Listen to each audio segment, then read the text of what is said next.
One summer's day in '44, a vintage year for dying, my mother put on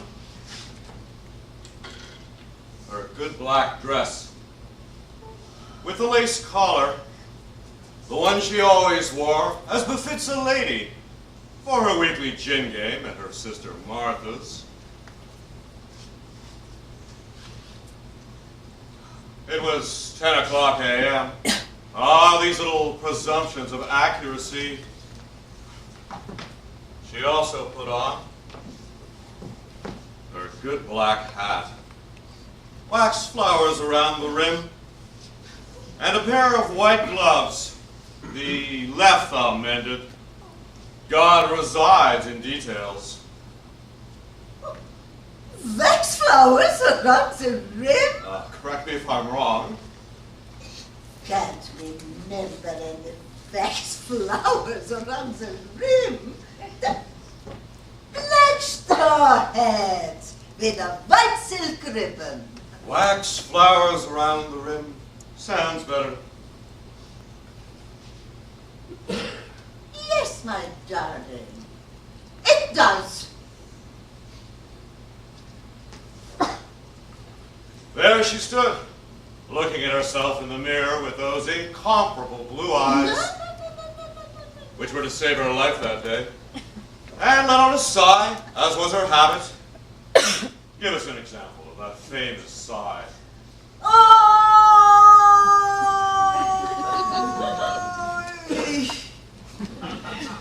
There was always something to sigh about. Debts, measles, infidelities, my cousin's bronchitis, a burnt roast, the absence of 2 sons. But this time she had weightier reasons for sighing. It was the hole in her life, as she called it. Recently, her husband, who also happened to be my father, had been arrested for being what he was, a Jew and a reformed Marxist, therefore a man between 2 worlds, with a predilection for Kleist on one hand, and yet a hatred of Prussian pedantry on the other. His favorite anecdote centered around a park bench in Berlin, to which an enamel sign saying bench had been affixed, as if someone could mistake it for an elephant. But the joke was almost over. For 6 long weeks he had been languishing in a provisional jail, improvised out of a girls' school. Ours... No, Theirs was a poor man's fascism, quite shabby in comparison to the neighboring pomp. The green shirts of our local brutes were greasy at the collar, their boots unpolished, their guns frequently jammed when dug into the necks of their victims, or when finally, after a few fruitless attempts, they managed to blow someone's brains out. Ushitsky, for instance. Today is enjoying the high life in Bolivia, was wearing a mixed pair of boots, one brown, one black, when he kicked your father down the stairs. With the sound of my father's bones breaking, the joke finally came to an end. Having sighed and blown a wisp of hair over her eyes, another one of her habits, my mother packed her purse with customary objects. Her keys, a hanky, chopstick, snapshot of her 2 exiled sons grinning under an almond tree in a London backyard. Postcard from her husband, written in jail, asking for clean underwear and Pascal's pensées. 10 penga, should she lose that gin. apple for emergencies. An apple? With my poor teeth? Correct me if I'm wrong.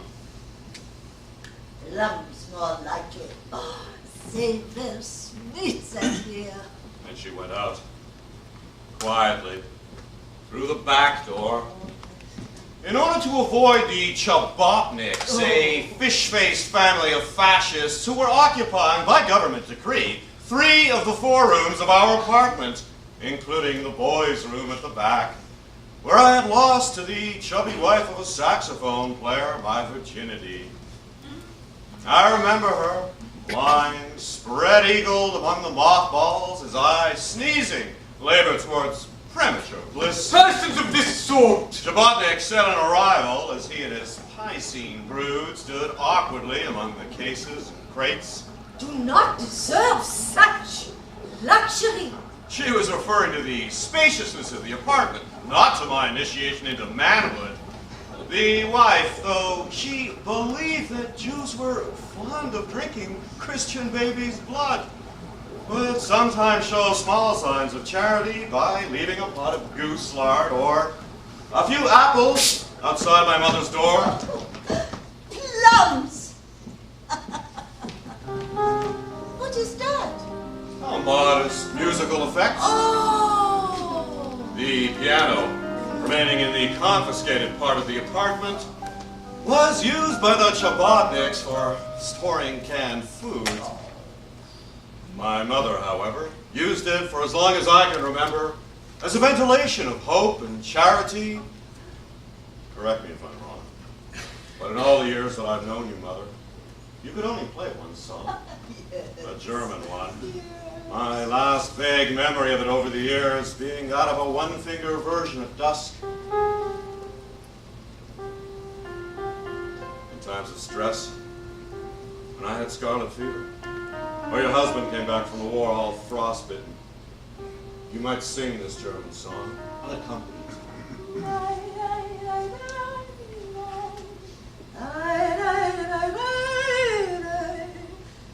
Holding my hand,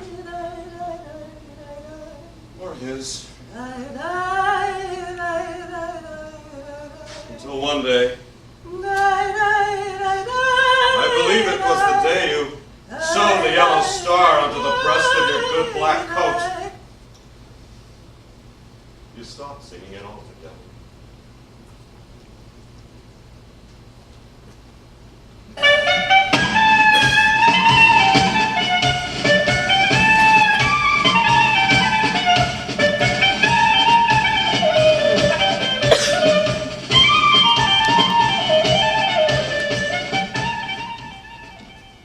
She walked out into the sun of the courtyard of the tenement.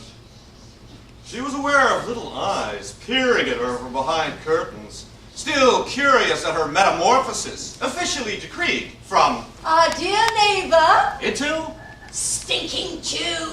the only person who indulged in verbalized hatred was the janitor's wife, a froggy-eyed creature who croaked fashionable insults from the gloom of her lodge. Red slut! Jew pig! My mother's response was merely a Semitic sigh, as if to say, Well, what did you expect? or That's the way it goes. maledictions followed her out onto the street like a bad smell, Stinking Jew! which evaporated under the sun.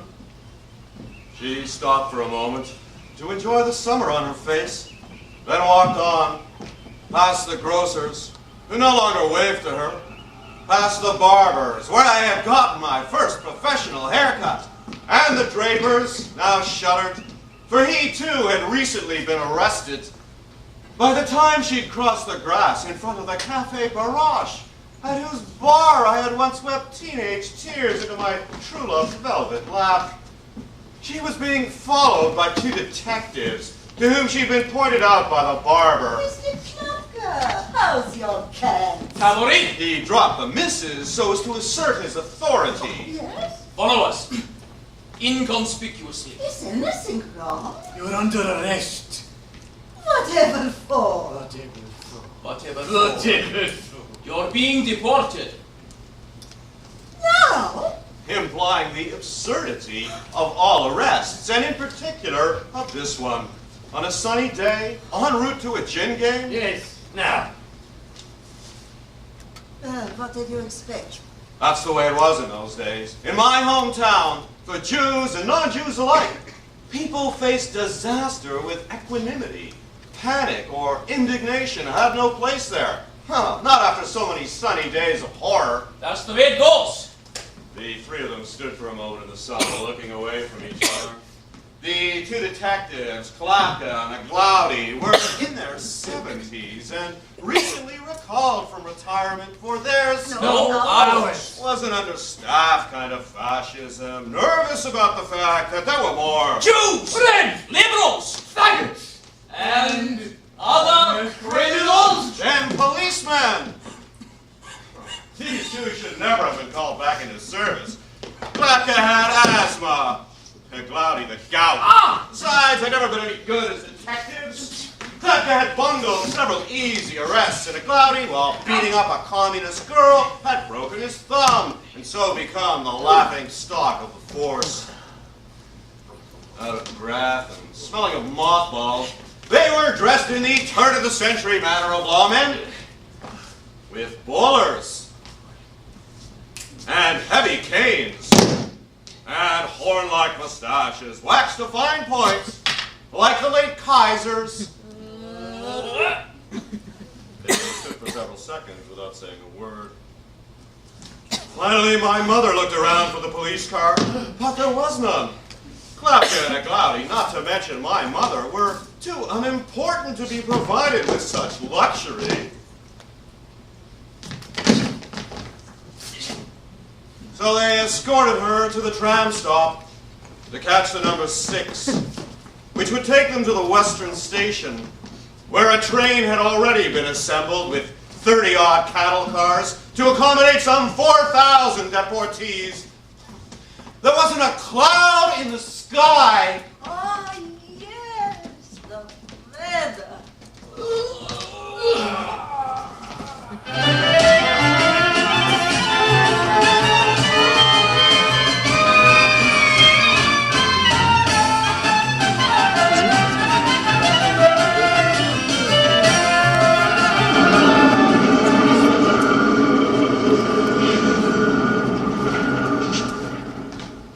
The tram was crowded and nobody got off.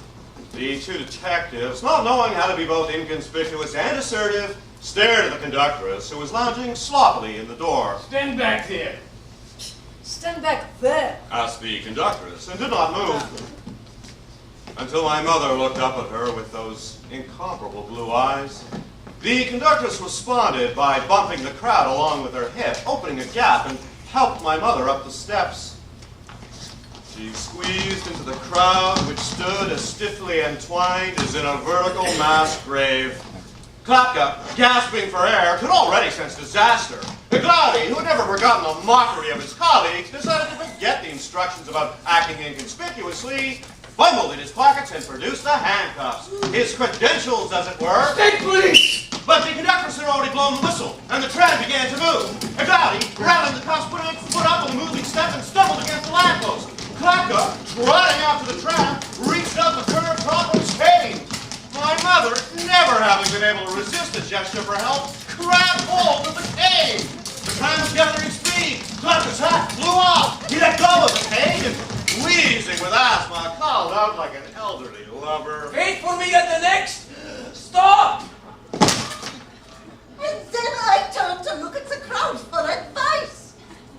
Rigid, lank and shifty, their eyes turned away, squinting down or staring through me as if I were made of glass. The words state police had condemned me to a sort of leprosy. True, no one tried to push me off the tram, but I had become unclean to them. Or what was worse, invisible. A couple of noses wrinkled in disgust. Finally, only the conductress moved and handed me a ticket without being asked, saying, Überfalsch, the last stop. Free of charge. an invitation to escape. Shh. Rise and wait for your elderly hunters at the next stop. You are now free to ride on and go into hiding. Shh. Elsa.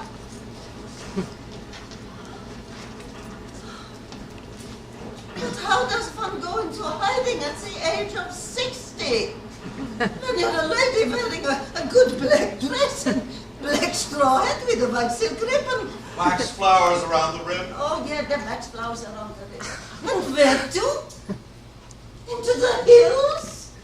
Under a bridge? To my sister Martha's where? Easily tracked down. I could betray more of the innocent. Most of the family had been dispersed or deported. Some, like Cousin Clara and her diabetic child, already turned into smoke over Poland. You never told me that. Well, I'm telling you now. I would no longer ask for help from my Aryan friends. Since your father's arrest, they had ceased in my eyes to be friends. They had become unclean. Accomplices to the abomination of that Tuesday morning when your father's arm was wrenched around his back, his gold-rimmed spectacles hanging from one ear as he was led out of the bedroom where you were born and kicked down the stairs. Don't worry, he said.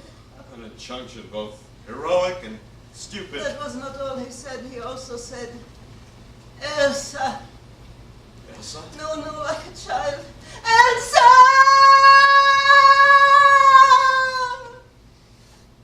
Embarrassing, wasn't it? Not to me.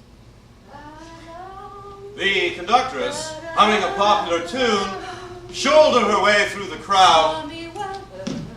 My mother, ticket in one hand, cane in the other, was paralyzed by what her husband would call the incompetence of the good. The truth is, it isn't good enough to be good. He wrote to me from prison on a piece of toilet paper. His morality had become his destiny. He had lost a chance to escape when he wouldn't betray those who couldn't escape with him. The good are the losers, his favorite writer, a German, had written, not because they're good, but because they're weak. But how can the good become strong without losing their goodness? Can one be good and strong at the same time? Here was an adventure requiring guile and strength, and my mother had never had an adventure. Except for the one with her golden lover. She called the cavalry of tent, who years before her marriage had kissed her after a dance on the eyelid. And on my mouth. Oh. On my open mouth. Oh. All her life, even as a child, she had been a mother. Seeing to it, yes, these filial legends of innocence, that the apartment was warm, the coffee strong, the roast tender, the boys properly dressed.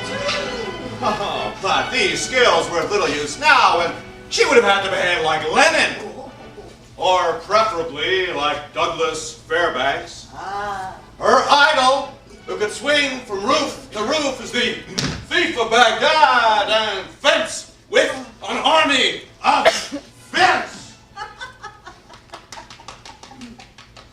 So, she got off at the next stop. See you soon. Curse on her. And waited for the detectives under the big clock, a favorite meeting place for the lovers.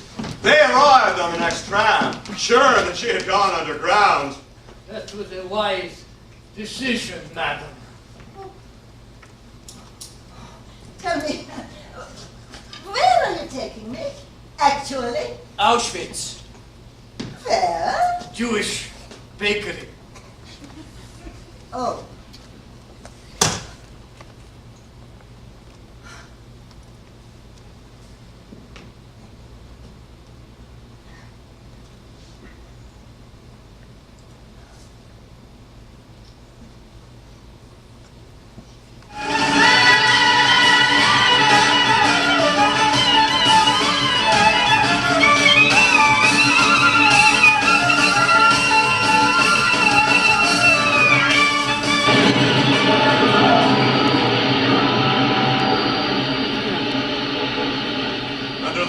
glass dome of the Western Station, crisscrossed by the sort of sunbeams one sees in cathedrals, my mother was delivered into a hysterical mass ballet whose choreographer, a German officer, was seated incongruously in a plush armchair, reading a book, paying no apparent attention to the inefficiency of his satellites, the green shirts, policemen, plainclothesmen, and railwaymen who were going berserk trying to organize the exodus. The deportees, snatched like my mother out of some pleasantly trivial activity, found themselves transplanted into a cacophonic nightmare they had been dreaming of for quite some time. The West, for example, a ritual butcher, his cleaver still dripping blood, a group of schoolgirls in shorts and track shoes, kidnapped in the middle of gym class, a young man in pajamas, his lips still laced with toothpaste, 4 or 5 wide-eyed patients in straitjackets from the insane asylum, a rabbi with a buttered roll but no hat. Having recovered from their first shock, they were driving their tormentors crazy with requests and questions, all of which sounded insane by virtue of their sanity.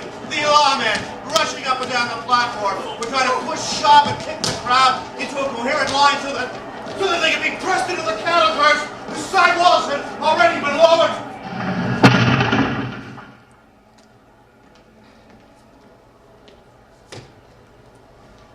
I say, might I use the telephone to inform my wife here? Where could I fill this thermos with tea? No idea! Do you have any idea, sir, when we might... No! Might I inform you, sir, that Bishop Prohashka is one of my best friends. As to post this letter to the Chief Rabbi of New York, my ass! Will there be a dining car on the train? Not allow you piece of shit! My wife will not, sir, that's how I play! Shut up!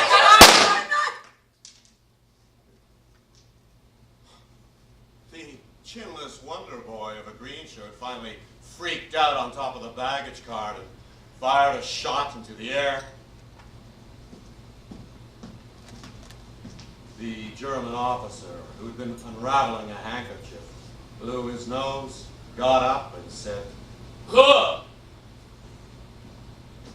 Silence, which blew through the crowd like a cold wind and silenced them. Fine lyrical observation, my darling. Are you making fun of me? Oh, no! Only, I have told you a story, huh? Now you are telling me a story. How can 2 stories be the same? Then why don't you tell it? Try? Even as a child, you were always turning life into stories. That's my job. But how could a person, especially a child, live his life and at the same time turn it into a story? I've always admired you for that. Oh, I cannot tell you my story. What I did remember, for your sake, so that you could turn it into this story, I have already forgotten. All I can do is to correct you now and again, if that is what you want, because, my darling, you do tend to exaggeration and beauty, and little of it was as beautiful as you now make it sound. At the Western Station, oh, I can't say anything about rays of sun, cathedrals. I just stood there, quietly, looking around for some acquaintance, minding my own business and hoping that my obedient behavior might be favorably noticed and perhaps ensure my release. A very foolish hope. If you are a good little girl, everything will be all right. It's the golden rule of her life. The rule as realistic as the prayer of the little rabbi, who for want of a hat was covering his head with a liver-spotted hand. My mother tried to ignore him. What eventually caught her attention with a pang was the sight of another train, 2 tracks away, about to leave with a holiday crowd. There another more familiar chaos prevailed. Porters with luggage carts were being followed by suspicious fathers. Panicky mothers wondered if they'd remembered to turn off the gas. Children with sailboats were being screamed at by their parents. Partir, c'est mourir, and The only French my mother knew. She sank into reveries. Images from past holidays rose in her mind, and she could see her husband, a cocky boater on his head, cigar aslant in his mouth, trying to hide his insufficiency in traveling by bellowing at the porters and losing track of the luggage. She saw the two boys in their matching sailor suits and their summer crew cuts, which made their ears stick out like little criminals. And she saw those long summers by the lake, healing noses, mosquito-infested suppers in the garden, afternoon promenades, and love on sandy sheets. Then one day, no, 1 minute it seemed, she was inside a cattle car. how time flies, my darling! Squeezed tightly shut with some 100 fellow travelers, her feet half swimming in the air, and as the sidewalls were hoisted and bolted shut. In pitch blackness, the darkness began to move. What is that? Oh, sound effect from the archives. A horizontal line of sunlight filtered through between two loose planks. It was dark in the cattle car! Yes, but the line of sunlight lit up a few human details. As if the deportees had already been dismembered. A hat, a hand, a hooked nose, a pair of wet eyes, fluttering hair, all of it belonging to various people, yet all of it adding up into one single mutilated giant. As the train settled into an even trot, the foul air was gradually freshened by a country breeze. The chorus of breathing changed into various exclamations. Coughs and sneezes spread diseases. A giggle spread the mood of a nursery at night, of children enjoying a furtive joke under the covers while the grown-ups' dance was going on downstairs. A fairy tale, and no one would be saved from being baked in the oven. But one. Whoever it is whose elbow is digging into my solar plexus, would you mind removing it? Will the woman upon whose foot I seem to be standing kindly reveal her identity and signify her displeasure? Any objections if I smoke? Yes! Take your hand off my hip, young man. Oh, not you. Some god you are. Where were you this morning at 11 when they broke my glasses? Out to lunch? Or the toilet? Fine. I'm through with you, my boy. Do me a favor. Do me the toilet and choose some other people next time. My mother, not wanting to pray, instead relaxed a little.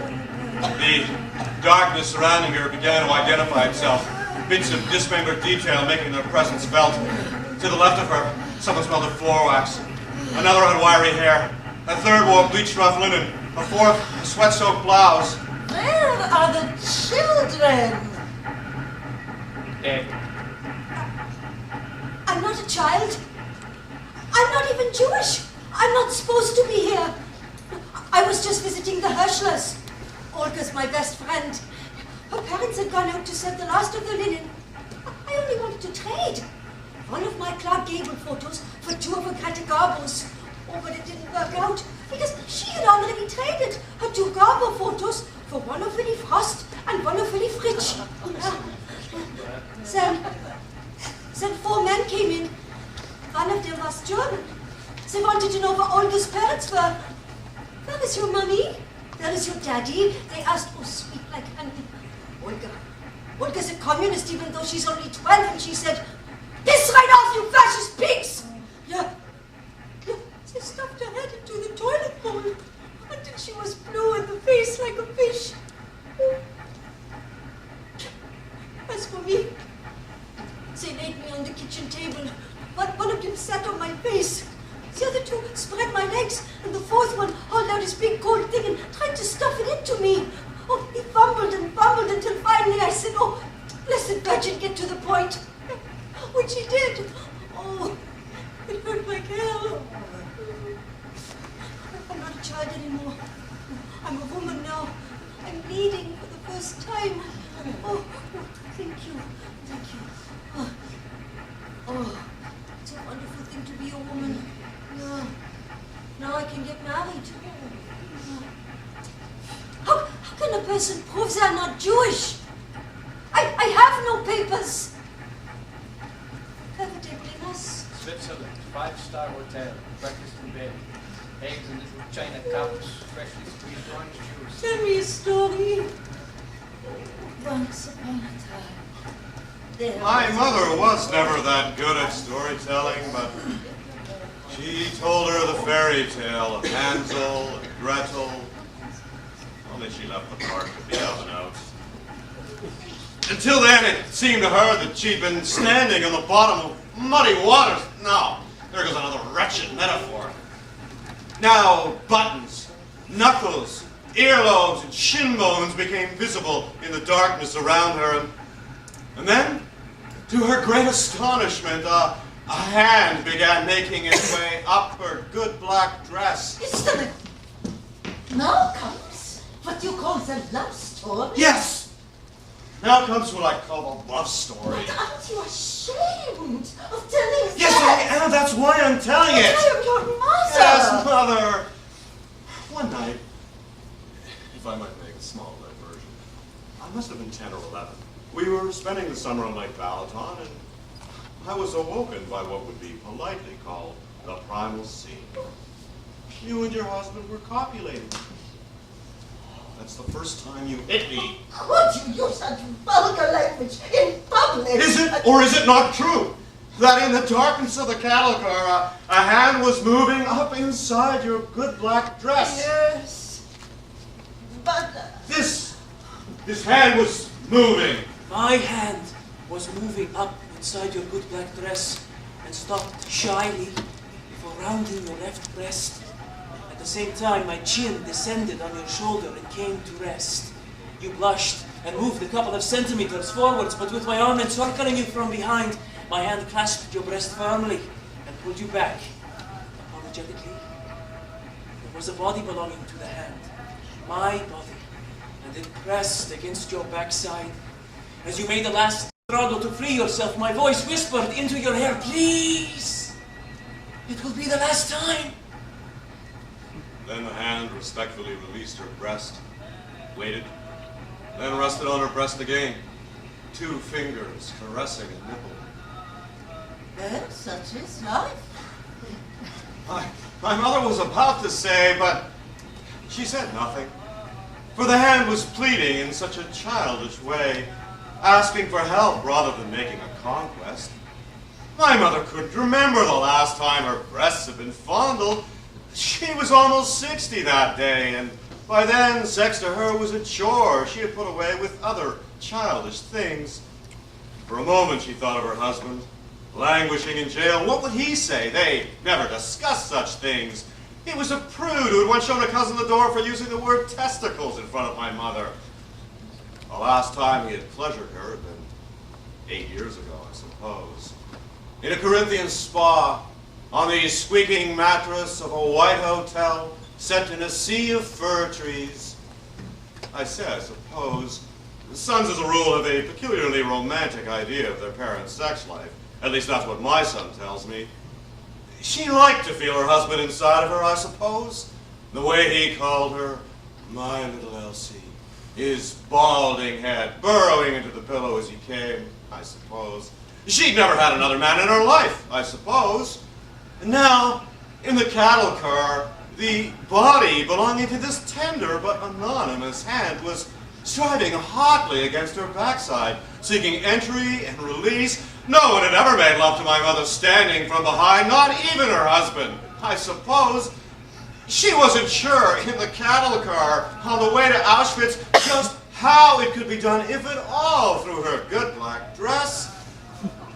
And yet, their 2 bodies were picking up the rhythm of the train. She, too, had quickened her breath. From above the chin, resting on her shoulder, came appreciative gasps and another plea. It is the last time.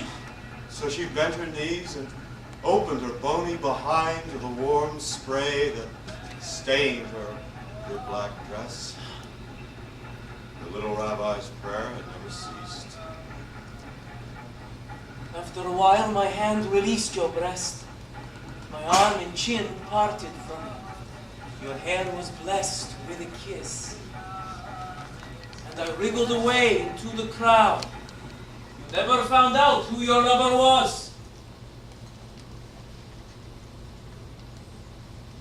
Forgive me. I love you. You are my talented liar.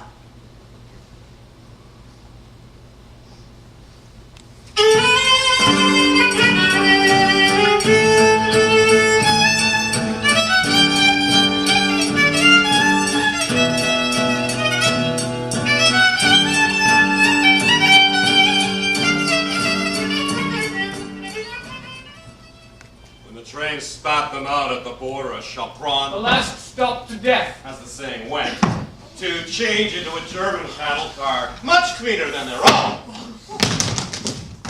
My mother was surprised by the strength of the sun. I thought it would be night already. No, it was still day, and the travelers, 4,031. my research tells me, plopped out of their confinement into the lazy afternoon. The train had been sidetracked into a golden field. Peasants were loading hay. A horse and carriage were kicking up dust in a lane. No one paid any attention to the travelers, except for a barefoot child behind a bush sucking her thumb. There was no terror in this landscape. The weather was fine. The work going well. A bird flew up out of the tree. It would be a pleasant evening. And the doomed passengers passed by, like characters who had wandered into the wrong play. True, somewhere a dog was barking hysterically. It must have been chained to a post as a metallic clang accompanied the barking, and that barking, my mother says, was audible through the rest of the afternoon. Let me go! The dog seemed to be saying. Yes, exactly. Aptly observed, my darling. We never had a dog. For a while, nothing happened, and no one spoke. Then a young man, walking as if his crotch were wet, stepped forward to pick some poppies and was shot. He fell down and died quickly. Only his fingers moved a little, like a baby's searching for a nipple. My mother had never seen a man being shot, and the shot was sufficient to create perfect discipline. The message was clear. None of the hysteria that had prevailed in the Western Station would be accepted here. A quiet command was heard from the direction of the engine, and the deportees began to walk obediently, their steps crunching on the gravel, passing the same German officer who had been sitting in the plush armchair at departure. He was watching, his back turned to the travelers, a hay cart being loaded. 3 green shirts surrounded him, puzzled by his interest in the hay cart. One of them shouted to demonstrate his efficiency. The German put up a gloved hand to silence him, as if anxious not to have the peace of the afternoon disturbed. The deportees walked around the engine, crossed the tracks, and led by no one but themselves, it seemed, continued on down the country lane with red poppies along both sides, until they reached a gray rectangular building with a tall chimney. That building did not belong in the landscape and ruined the view. A ruin itself. It was an abandoned brick factory with weeds and goat droppings all around and broken windows gaping down onto an open courtyard the size of a football field where the dog, chained to a post, was barking. This courtyard was like a stage. It was set in the heat of the day by 3 green shirts who placed a table and chair in the middle, and on the table a pile of dossiers and a rubber stamp. They waited restlessly. One of them threatened the dog and finally kicked it, but the dog did not stop barking. Eventually, the German officer made his entrance, chewing something, and sauntered over to the table, but did not immediately sit down. His audience surrounded him, peering down through the broken windows of the factory, the deportees having milled around in the empty storerooms and bakeries, had finally found themselves drawn to the windows where they stayed, waiting in the wings, as it were, for they knew in their guts they would not remain spectators for long and would sooner or later have to make their entrance. Oh, yes, there's nothing like stretching a metaphor until it snaps. The German officer sat down. He took off his gloves. His hands were exceptionally white. He picked up a dossier. One of the green shirts tried to explain something, was silenced. The German began to read. He was reading, the spectators knew, about them. Occasionally he looked up, as if trying to connect a face with a name, but how could one identify a Mrs. Altschuler or a Mr. Kraus among 4,000 odd faces, mere blotches behind the grime and spider web? Yet every time he did look up, many felt he was looking personally at them and stepped away from the window. Acutely observed, my darling.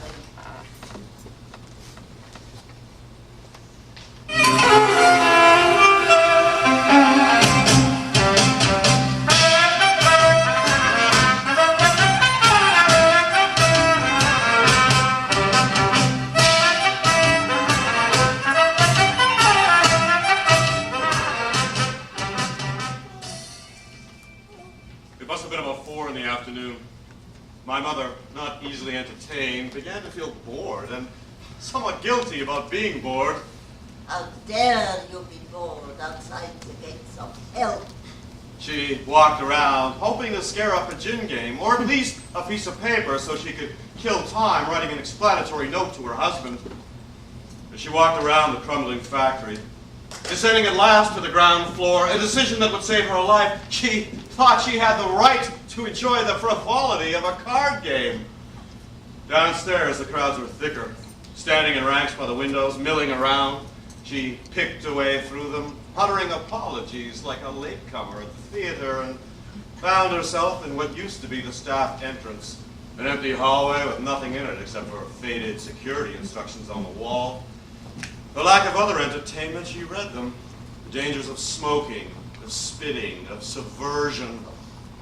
Until a shadow fell on the wall, and turning around, she bumped into one Alfred Kellerman. This is Tabori I see before me. I don't believe my eyes. This Kellerman was one of my father's hangers-on, a prominent member of the Tabori Pity Club. Georgie! Like all members, was not only unsuccessful, but untalented as well. What are these no-goodniks doing, dropping ashes all over your best cards? Sister Martha would quite rightly ask. Out of liberal guilt, my father had always pursued a career of charities. Over the years, long past his Marxist certitudes, he had collected a gaggle of neviches whose claim to charity lay precisely in their being completely undeserving of any. No one else paid attention to these unworthies, and that was sufficient unto my father to zero in on them with the impeccable instincts of a professional Samaritan. Only the unloved deserve loving. My father would always say. That's what his father would always say. Kellerman was the worst of all the lot. What? A fat little zombie, goggle-eyed, always a cold cigar rotating in his toothless mouth. Oh, his farts stank before they were heard. He called himself an artist scientist, a Renaissance man no less, but it was never clear exactly where his lack of talents lay. For a while, he carved hideous medallions of the rich and famous. 5 10 fingers. Please. Who never bought the shit? 5 fingers. Then he presented himself as a hypnotist. But couldn't put even my narcoleptic grandmother into a trance. Once he told us that he was a black belt karate master with an iron stomach. Come on, Georgie. When I, then a stringy 12-year-old, hit him, he went down like a bowling pin. The moment he recognized my mother, he turned white with shock. Oh! Mrs. Tabori! Good heavens!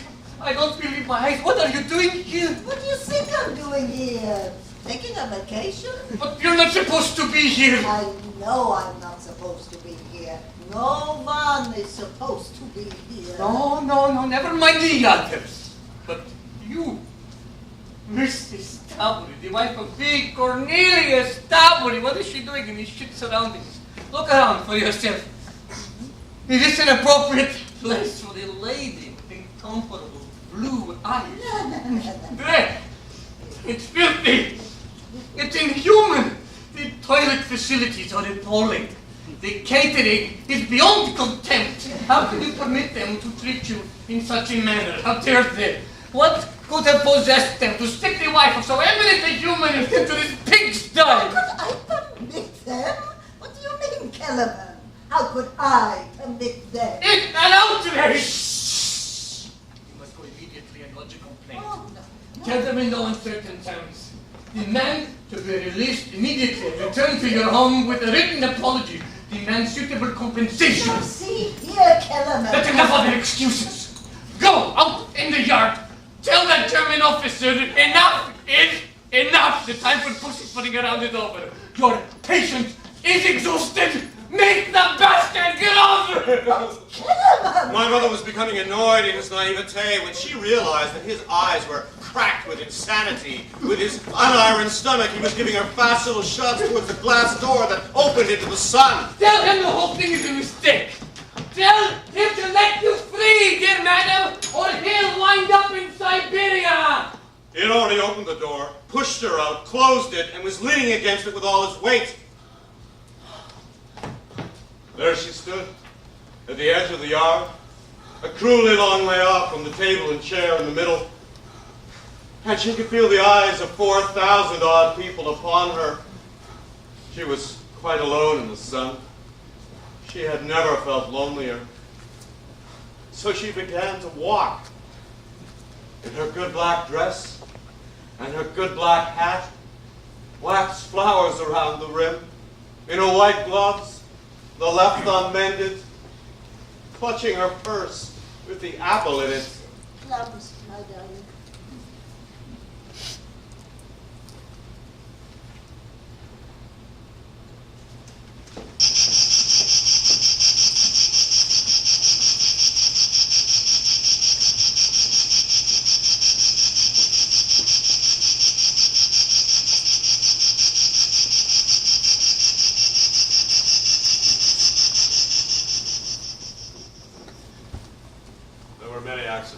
During that war.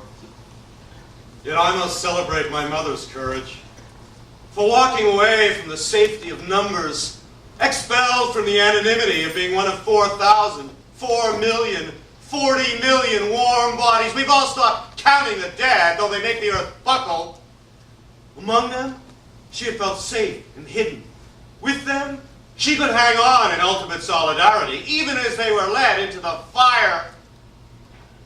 Walking towards the table and chair, the 3 green shirts still hovering around the German, their backs to her, the dog still barking, the sun still fierce. She felt as if she had left the banality of life and was traipsing towards some incredible punishment, which now, for the first time, was as terrible and stinking as the goat shit under her shoes.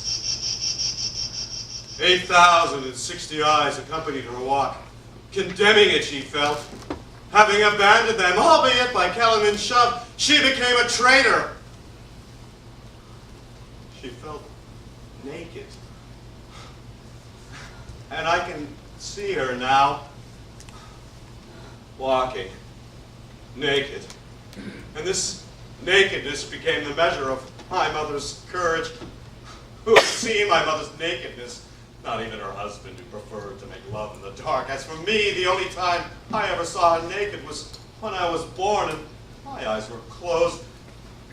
She was deep inside the yard when the Germans saw her approaching. Their eyes coupled miraculously. True, she wanted nothing more in the world than to hide, to become invisible, yet the only safe place in the world was in his eyes. Her head felt empty. She had no idea what to say to excuse her brazenness. The green shirts noticed that the German's gaze was stuck in the distance. They turned. The smaller one, his mustache hanging like snot under his nose, began to bark. Goddamn Jew bitch! What the hell do you think you're doing out here? My mother did not know how to stop. Excuse me, sir. Get back in there! Just a moment. The green shirt did not know how to stop either. All his life he wanted to scream at women like my mother and take orders from no one. But all day long he had been taking orders from this German officer who smelled of lavender and never raised his voice. Now both of them had had enough of each other. And in this tug of war, my mother began to sense her salvation. Get back in there, you goddamn Jewish bitch! Or I'll blow your fucking head off! Einen Moment, bitte. If anyone is to raise his voice around here, it will be me. Die hat nicht gesprochen, mein Kommandant. Das entscheide ich. What might I do for you? Their eyes, connected by some invisible cord, had not for a moment broken off contact. I'm not supposed to be here. What do you mean you're not supposed to be here? I have a protective pass issued by the Red Cross. Oh, really? Some Red Cross passes had been issued a month before and were respected by the Gestapo, but soon the forgers in the underground got busy, and by the end of the first week, some 40,000 of the passes were circulating, canceling the validity of the original documents. That's a good one! Is there something to laugh about? If the lady has a genuine pass, then she should not have been arrested. That's what I mean, sir. Those passes are all phony! We'll soon find out. Let me see yours, madam. Sir, I don't have it with me.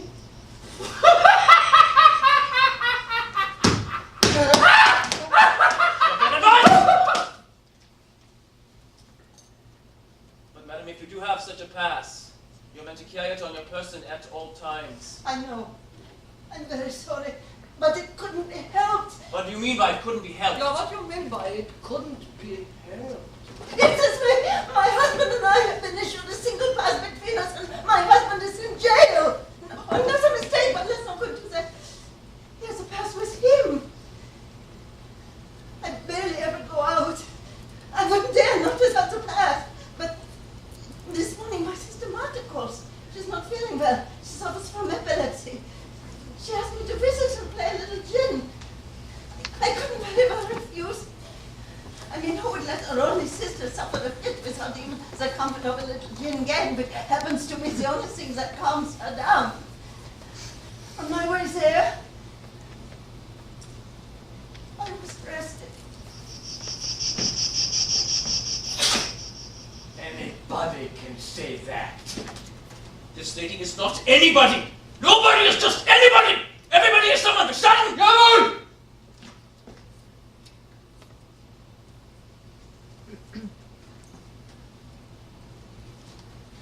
And then this German walked around the desk and stared into my eyes as if through a keyhole. Is that telling the truth? Yes. Does they realize what will happen to thee if thou art lying? Yes. I looked back into his eyes as if through the same keyhole. Now the entire situation was reduced to our two pairs of eyes. And my eyes were trying to signal him. Well, my son, what can you do to me? Cut off my breast?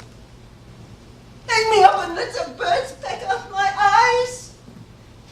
Burn me alive? What can anyone do to me that could be worse than my naked walk across this yard?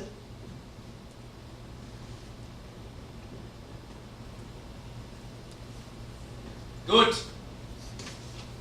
Put the lady back on the train. She's to return to the city. What? And see to it she's given something warm to eat. He couldn't stand the look of gratitude in her eyes, and it turned quickly away.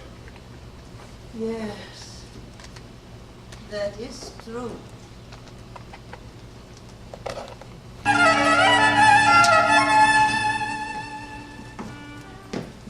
Onto the locomotive of the cattle train, a first-class carriage had been attached, and she was brought to it. The The moment she was left alone, her legs began trembling.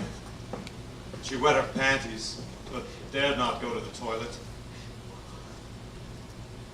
She rested her head against the lace doilies covering the red plush of the seat.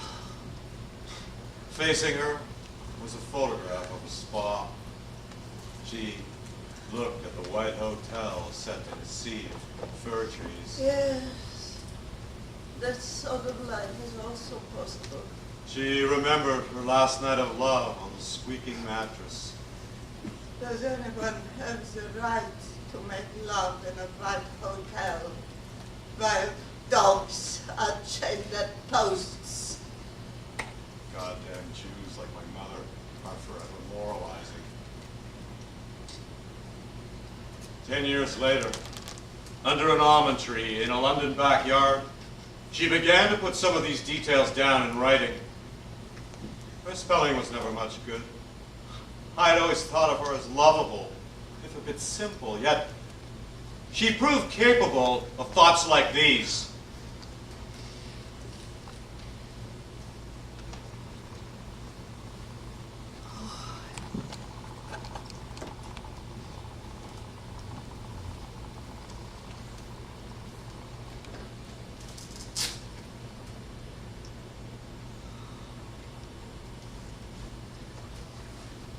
Once you have been to hell, and it is always around the corner, a place of nakedness where you are at the mercy of other beings. Well, in this hell, you don't give a damn about hair curlers or wet panties or reconciliations with the enemy. All my life, I thought I enjoyed reconciliation, especially with the nastiest of my enemies. I never had many. Hardly any who would bother to hurt or hate me.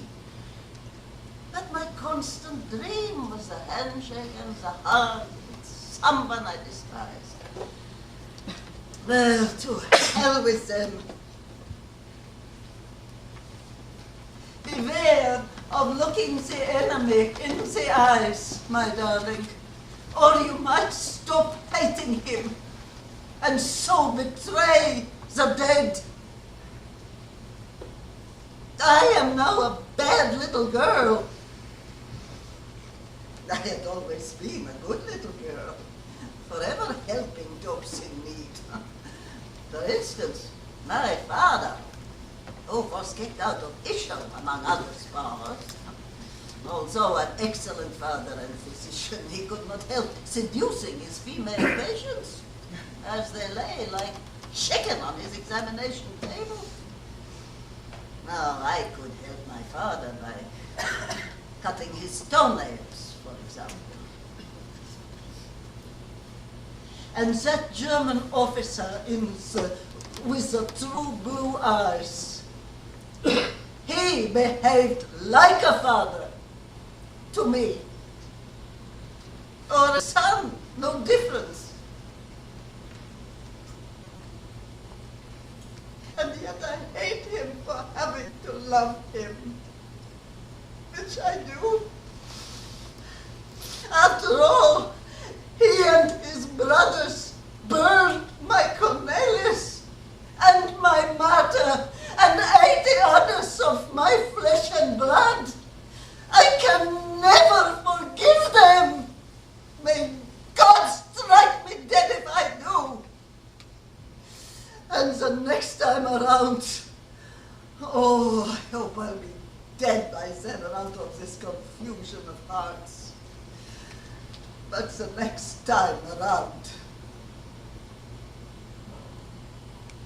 I will smash them in the face with a hammer. I am a weak and stupid woman afraid of slight aches who wanted to be nice to everybody. My darling, beware of weak and stupid women. Once they lose their dread of hair curls or slight aches or their need to be nice, they turn into holy monsters.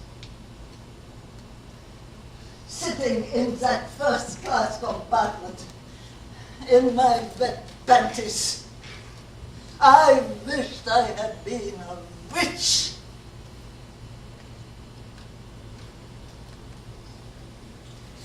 Oh dear. Where do these thoughts come from?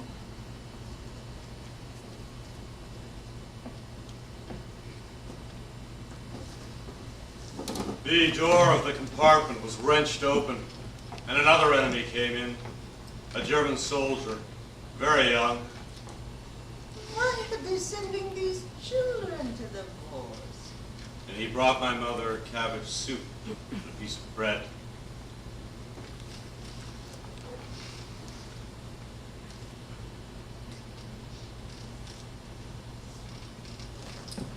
He sat down next to her and watched her eat. Bits of sausage swam in the grease. German cooking. She wasn't half finished when the other train, the cattle car, started to move off in the direction of Auschwitz. She couldn't see any of the deportees, but she knew they were there, all her children, and she looked away out of guilt, saying farewell to them silently and adding crazy little admonitions as befits a mother. Take care of yourselves, yes? Get enough sleep and fresh air. And don't drink water from the tap. And eat slowly. And don't forget to write, even if it's only a postcard. Telling a dead child to write postcards. She was crazy at that moment, totally crazy. And then her tears came, like her urine had, against her will. And they stayed in her incomparable blue eyes, blinding her before rolling into the German soup. Oh yes, that goddamn Jewish sentimentality. Instead of staying cool and objective as befits a lady, she thought of the 4,030 would-be dead and sprayed her juice all over the clean German compartment. Out of grief. But what's the use of grief? Who is ever helped by it, except the veil makers? Well, I'll tell you who is helped by it, or rather by the lack of it, as my mother once said. The murderers! That's who. Well, let me tell you, my darling, murder begins where grief has ceased to wet your pants or your eyes.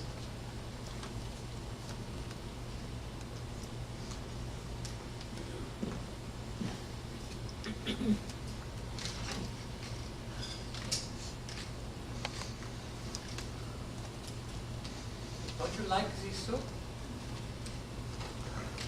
Oh, yes. Yes, I do.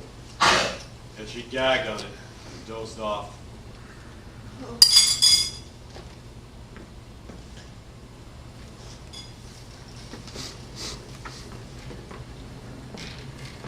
Oh.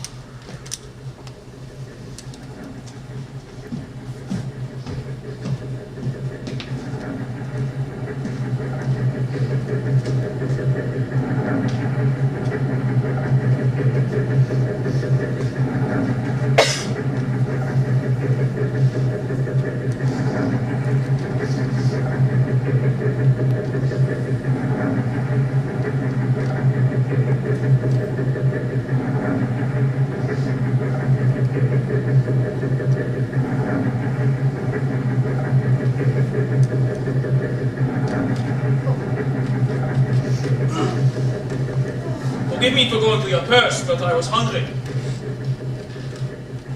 Be my guest. Oh, shucks!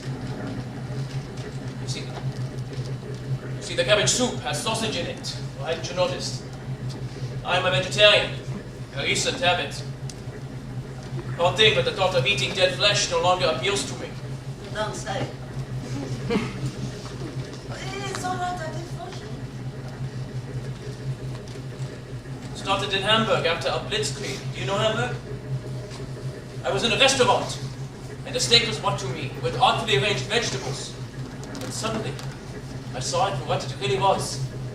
A piece of a calf that had once grazed in a field. And that calf now seemed to be staring back at me. Now, how could anyone sink so low, I thought to myself, as to butcher a calf, chop it up and eat it? That's one way of looking at it. Of course, once you go even further, a plum, for instance, does it feel pain as one bites into it? Oh, no. I don't think so. You're very kind. But I read somewhere that when you pluck a lily, it would if it had a voice let out a shriek. Sometimes I think I can hear all the lilies in the field screaming. And the cabbages too. How far must one go to arrive at righteousness? At what? In the village where I come from, there was a priest. He was rather unsuccessful. His congregation kept dwindling.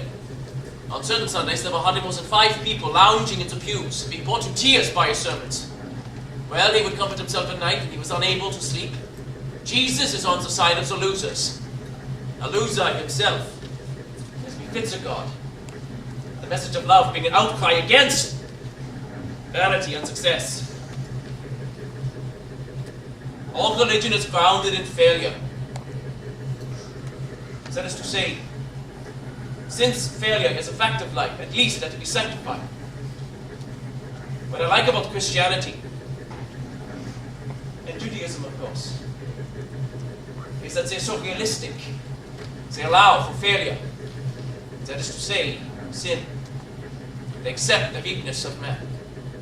And what else have we got? What are weakness? You can't even follow the famous commandments, and they really are not so hard to follow, are they? I mean, what is so difficult about resisting the temptation to murder, for example? Don't you agree? Oh, yes. One day something terrible happened in the village. The local draper, a Jew, was caught not by hooligans, but by precisely those 5 faithful who still attended Mass. He was beaten to death with alpine walking sticks, buried hastily on a sewage farm. Only his widow was allowed to attend. But since the grave was found open on the following Saturday, and his body was gone. That same night, the priest's chimney was belching smoke. A remarkable thing is, his housekeeper was away, and the priest, who had extremely white hands, could not cook. The man was incapable of performing any menial tasks. On that Sunday, it was the Ascension of the Virgin. The church was quite full, as there were some dozen little girls waiting to receive the confirmation. They all wore white lace, but they did not stay white for long. For once they had received his body and drunk in his blood, they began throwing up all over themselves, vomiting not bread and wine, but what had been given to them, namely, real chunks of flesh and glasses of real blood. Instead of giving a sermon celebrating transubstantiation, the priest screamed at his congregation, "If you want to eat God, then by God I'll make you eat of his flesh and drink of his blood." But the real thing, the real thing,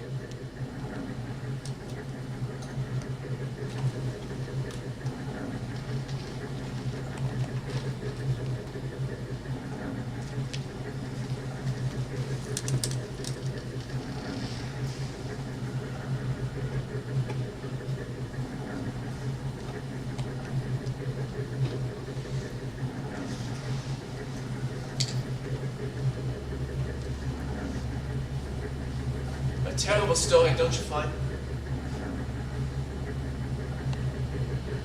Yes.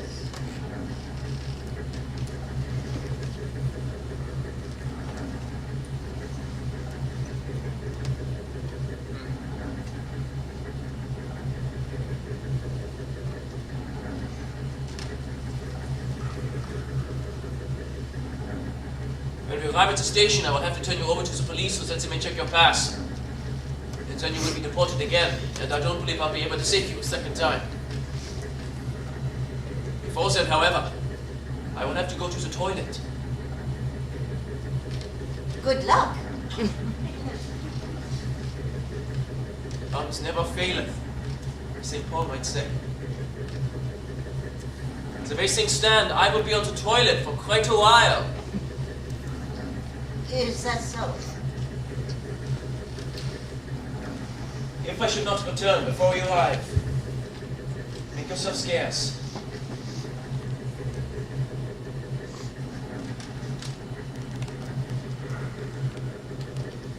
Jesus resides in my bowels, if you'll pardon the expression.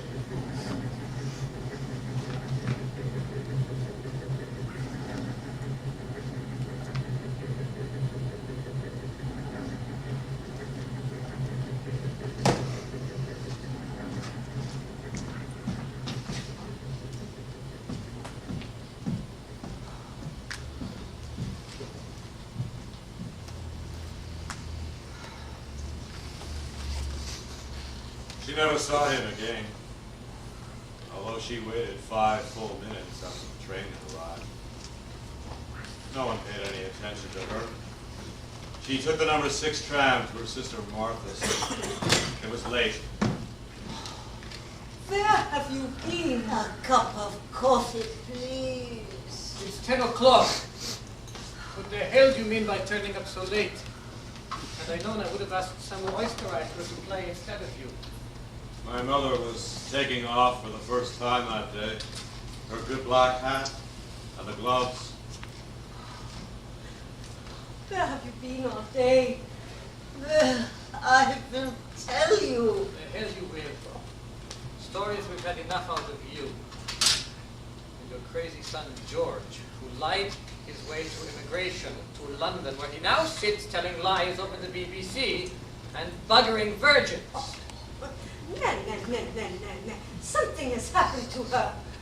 Oh, what genius, my dear husband. You are so intolerant of the tragic in life. Oh, what do you expect from a bank manager?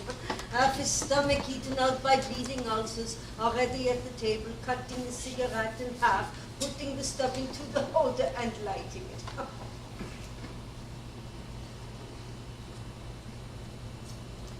My mother stared at him, at the cigarette smoke, at the coffee cups, at the lace tablecloth, at all those banal things that ornament hell and protect us from it. My son may be given to exaggeration now and again, but he never lies. Shut up, ladies, and deal. They played gin for a couple of hours.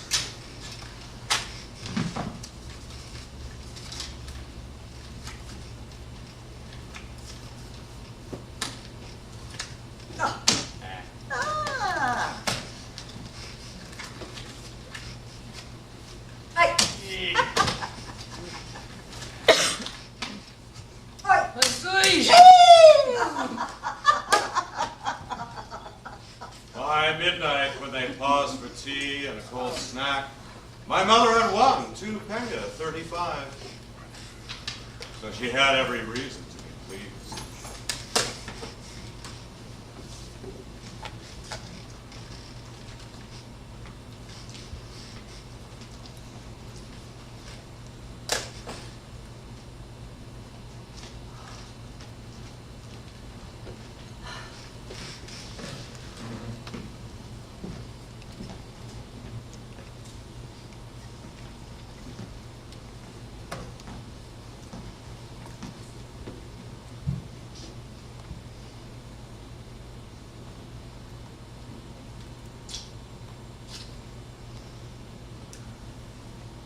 Ishkan Valak, baby.